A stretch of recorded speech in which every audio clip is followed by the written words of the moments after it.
Okay. Hi, my name is Candace Strickland, and I was the participant in the catcalling experiment and also the observer in the door holding experiment. Hi, I'm Jay Yang, and I participated in holding the doors and also catcalling. I'm Aaliyah Hinton, and I participated in both holding the door and catcalling. I'm Leah Marley, and I observed the door and participated in the catcalling. Okay, so our first question for the gender breach questions is the introduction, and it says, in the introduction of your experiment, explain your hypothesis about the existence of a cultural expectation regarding gender, i.e. about what men or women are supposed to do or not supposed to do. Draw from your own experience as a cultural native / observer. So our group gender breach experiment, we did 2 experiments. The first experiment consisted of door holding. And in my experience, men holding the door for women is seen as a chivalrous act, as well as men are expected to hold the doors for women. But recently in modern society, women who did not like men holding the door for them because they wanted to be seen as independent and free to hold their own doors. So we decided to test this age-old tradition of men holding the door for women and not holding the door for women. So our hypothesis was opening doors for women is a cultural expectation, and if the roles were reversed and the expectation ceased, individuals would become uncomfortable. And in my own experience, my dad always taught my brother to hold the doors for me and my sister. That's just a thing that guys are supposed to do, essentially. And then also on campus, you would see that guys will deliberately go out their way to hold the doors for girls. So they would proceed to get in front of a girl and open the door for them and let them go in after them. So those were my experiences on campus. What were you guys' experiences as far as doors being held open? From my experience, holding the door, it's a normal thing for me because this is what I've been taught growing up. So whenever I see somebody's behind, I just hold them, whether them a guy or a girl. So it's just a normal thing. In my experience, I'll hold the door, but if a guy wants to step in and hold the door, I'm not gonna fight him for it. I'm gonna let him be a guy. But in some cases for me, if I'm holding the door and you don't say thank you, I will let the door hit you and call it a day. It's always been pretty normal for me because I was taught manners growing up. So I always hold the door no matter who's behind me, but I do get a little bit angry when I see someone of any gender rush in front of me to hold the door for me, because believe me, I can lift it by myself. So yeah, that was basically what we tried to do. We tried to reverse the gender roles of holding the door and also cease to holding doors, so stop opposite genders from getting into the door. So our next cultural expectation that we experimented with was catcalling. And catcalling, according to Google, is to make a whistle, shout, or comment of a sexual nature to a woman passing by. So our group, we wanted to test this custom and apply it to both males and females so we could get a variety of responses. And we hypothesized that catcalling is a male-dominated culture expectation, and if the roles were reversed based on gender and sexuality, individuals would become tense or uncomfortable. And in my experience, I've witnessed catcalling and also have been the observer as well as someone catcalling towards me. And in my own experience, I think catcalling is very based on males to females. Sometimes I see females do it to guys, but it's more of a playful act. It's not with a serious intention. So we just wanted to test if this hypothesis was reassuring of basically a male-dominated culture. So what do you guys experience with catcalling? Catcalling, it was kind of weird for me because it's not something normal I would do on a daily basis. But catcalling girls is hard because it's something I don't do. But catcalling guys is normal for me because they take it as a joke, and I think it's fun. Catcalling for me, it was kind of funny, because when I was younger, I used to do it to guys outside of the state, but that's like for fun. But if they started to take it serious, then it kind of got awkward. And for our experiment, catcalling at girls felt more normal because every day you compliment girls like, oh, I like your hair and stuff like that. And they'll be like, okay, thank you, and keep moving. But catcalling a guy, they just kind of laugh, and sometimes they take it serious too. Yeah. I felt particularly uncomfortable catcalling men for multiple reasons, the largest one being that I'm a lesbian. And in my experience with catcalling before, I've never been catcalled by another girl. I've only ever been catcalled by men, and that has led to situations where I've been like physically harmed because I've had to, oh no, I'm sorry, I'm not interested in men, it's not you. But then they would react violently, and so I was particularly terrified because I've been in a bad situation like that before, and I didn't want it to like recreate, but this time it was my fault. So question 2.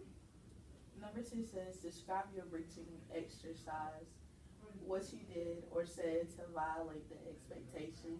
Give a detailed account, including any deviations from your plan.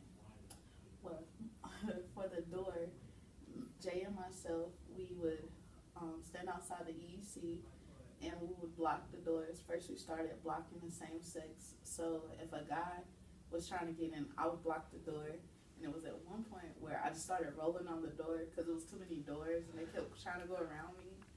And I would block females from coming in, and then about midway we would switch, and I would only block the females and he would block the males. I got a little confused because I was like, you know what, screw it, we're blocking everyone, no one can get in. And the reactions of them was like funny, and we laughed the whole time. For the catcalling, we started out catcalling the same sex, and then we switched to the opposite sex. Catcalling girls, they kind of used to it, so they just ignored us. And when we started like throwing out insults whenever they rejected us, they just kind of didn't feel bothered by it. But guys, they kind of like, they had an official, their facial expression kind of like said it all.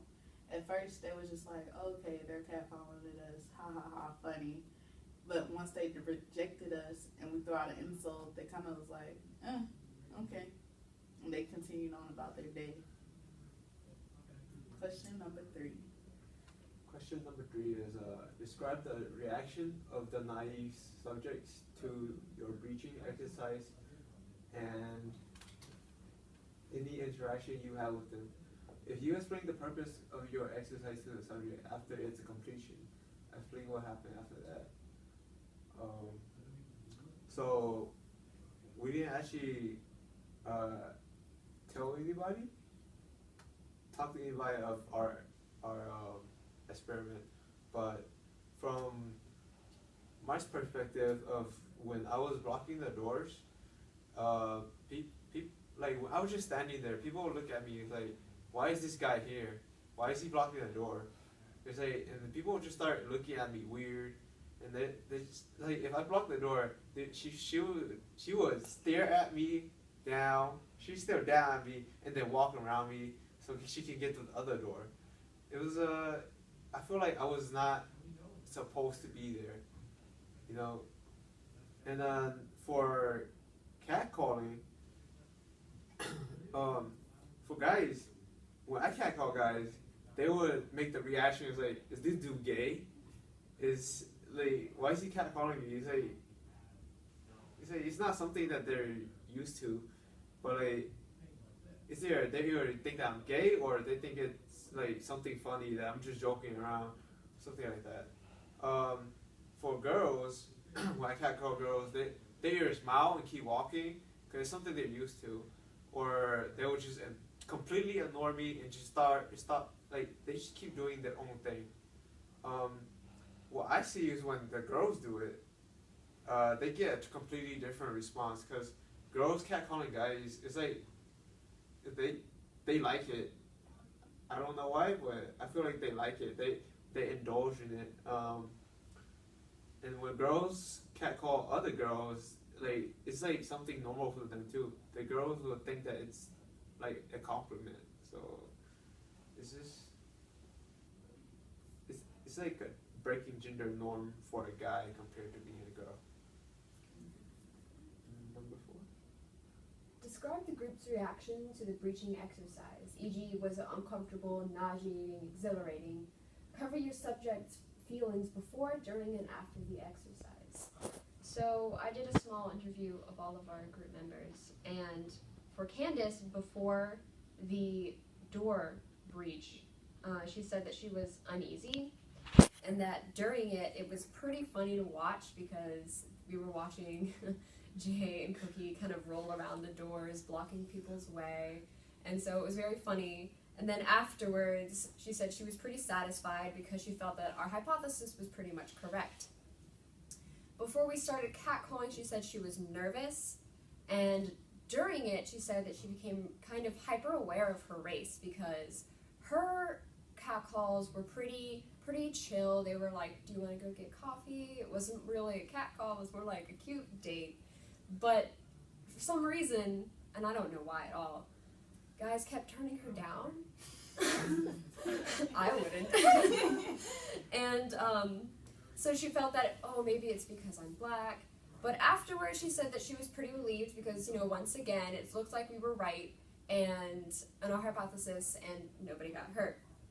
So for Jay, before the door event, he said that he felt kind of weird, that maybe it'd be fun, and that during it, it was definitely weird because people started avoiding him, trying to, get around him completely as they caught on to Cookie and Jay kind of purposefully blocking the door. And afterwards, he said he felt displaced because so many people had been just coming in and out and then going around. But before the catcalling, he said that he felt fine because, as he just said, he's pretty chill with catcalling guys because it's a friendly thing that he does, no homo. And during it, once again, he said that he felt pretty normal catcalling guys. So if he ever tried to advance on a girl, it was a pretty normal reaction, ignored, not going to respond to you, smile, walk away. And then afterwards, he said that he felt fine still. It was just kind of more so a joke. So before the door, Cookie said that she felt pretty normal, structured, but during it, she said that it was funny because, once again, people avoiding you and stuff, but afterwards she felt discombobulated. For the same reasons as Jay, people avoiding you is kind of be confusing spatially. Before the catcalling event, Cookie was excited because she felt nostalgic for all the guys she used to hit on in Myrtle Beach, all her boyfriends down there. And during it, she said that she felt the response was focused more on her gender because, she had these kind of witty quirks that she kept spewing out that were really funny, and guys would turn around and smile, and she'd go cute butt. They obviously loved it. And then afterwards, she still felt excited because it had gone pretty well. For me, I was very nervous before the door event because I get really bad secondhand embarrassment. And during it, I did have really bad secondhand embarrassment because I was sitting there watching while everyone kind of backed up and then tried to go forward and then backed up and went around. And I was like, oh gosh, this is the weirdest thing I've done. And then afterwards, I felt relieved that nothing bad had happened and no one got yelled at. And then before the catcalling event, I was pretty excited but also nervous because I've never catcalled anyone in my life. So I was ready to test out this cool thing of heterosexuality. And during it, I felt great. I'm really good at it. I had some good lines. And one of my favorite lines was, do you know what I'm wearing? The smile you gave me. And I was received pretty well, but I was particularly choosy about the guys that I hit on. I didn't hit on any girls because I thought that might be less of a gender breach because of my sexual identity. And then afterwards, I was relieved again that nothing bad had kind of happened. So all in all, we decided that the holding the door experiment was fun and harmless and silly, and that it mostly reflected our hypothesis, and that the catcalling one was a little bit nerve-wracking, but definitely worth it. And it also followed our hypothesis. Do you guys have any extra thoughts? Well, we can answer number 5 as far as like the hypothesis. So number 5 states, in your summary conclusion, you should return to your hypothesis and evaluate in the light of the evidence from the reactions of your native subjects and your own reaction. Be mindful of how intersections of race, ethnicity, class, sexuality, and gender breach on your experiment and your subject's perceptions during and after the breach. So we can start with you first, Leah, if you want to. Well, I was kind of busy laughing for the door event, but I did notice that it was kind of hard to tell what some people's genders were. People were coming through and I was like, oh gosh, you really have to make an assumption to hold a door open for them or not. And that was the number one thing I noticed for that. And I felt that it did follow a hypothesis after I talked to them a bit and they were talking about how certain people were uncomfortable coming through and not coming through. But for the catcalling event, I thought that it really reflected who we are as people because all the guys that I hit on were pretty and decided that's my type of guy, should I so choose. And it definitely reflected our hypothesis in a way that it was correct because all the guys that I hit on seemed to be relatively into it. They would turn around, they would smile, some of them would come back, or you'd be like, hey, and I was like, not gonna give him a number though. And still pretty good. My conclusion for the door one was the guys kind of like looked at me aggressively whenever I decided I wanted to roll across the door and not let them out. One guy actually bum rushed the door. Was like, you gonna let me out? And I was like, okay, I let him out. And I didn't really feel any type of way about it because I'm in their way. And for the catcalling experiment, I kind of like picked up on like who or how I see people because I hit on everybody. Like, it did not matter. You can have like purple or green hair, straight, short, curly. I didn't care. I was just like, I'm gonna yell at you. One of my pickup lines was, are you single? Because I'm single like a Pringle and I'm ready to mingle. And I hit on like different races too. So it was like, I guess there were couples, a white couple walking by, and I was like, how about we make a reverse Oreo? So I was like aggressive, and I mean, they laughed, but when another couple went by, they weren't really laughing. They started holding hands like they were guarding each other from me. So I felt like it was fun. Well, for my conclusion for when I was holding the doors, it was, I thought everybody was pretty aggressive to me. It was hard to do because everybody was like looking down at me. They were staring me down. It's like, why is it through here? It's like it wasn't pleasant. And for catcalling, one of my lines to one of the guys will be like, nice arms, you look cute. Like they'll look at me weird and just keep walking, or they'll say thank you and just keep walking. But for guys it's fine, but for girls I was kind of choosy of who I chose because when I see elderly women walk by, I feel it's not right for me to catcall elderly women, so I just let them go. I'm a pretty shy person in general too, so it kind of reflects who I am. So I didn't catcall everybody. I catcall people who I feel I'm more comfortable catcalling. So yeah, that's my conclusion. I think our conclusion was that our hypotheses were correct. Like when Cookie and Jay were holding the doors, when Cookie would only hold the doors for girls and wouldn't let guys in, or when Jay would hold the door for guys and not let girls in. That expectation of the opposite gender holding the door for you, or any gender holding the door for you, was kind of ceased, so people became uncomfortable. So I feel like our hypothesis was spot on with that. With the catcalling incident, I felt like that was spot on too, because like Jay said, normally when guys catcall to other guys, you would think, oh, it's being playful or it's a homosexual, advance at them. So I felt like when you would think that catcalling is either a male-dominated experience or it's something of sexuality concern or something like that. So I felt that our hypotheses were very good. We were strong with our expectations. And then as well, when I was doing the catcalling experience, I felt like I was cheesy like everyone else said. So I would try to catcall people who were the opposite race of me just to see how that would play out as far as that intersectionality. Is race an issue when it comes to catcalling?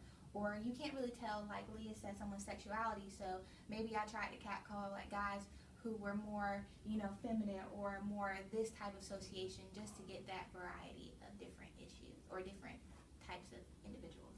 Well, going off of what you said about the type of guy you would catcall, it was one guy we did catcall and told him he had nice hair. And he did like a whole spin and walk. Yeah. He flipped his hair and he was real confident about it. And I felt like we gave him a boost. Mm-hmm. Yeah.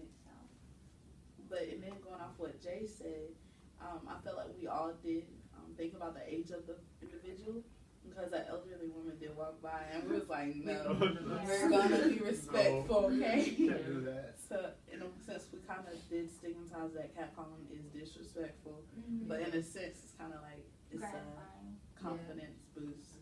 It can be. Yeah. Like, hey, I must look nice. They yelling at me. A group of them. Yeah, a whole group.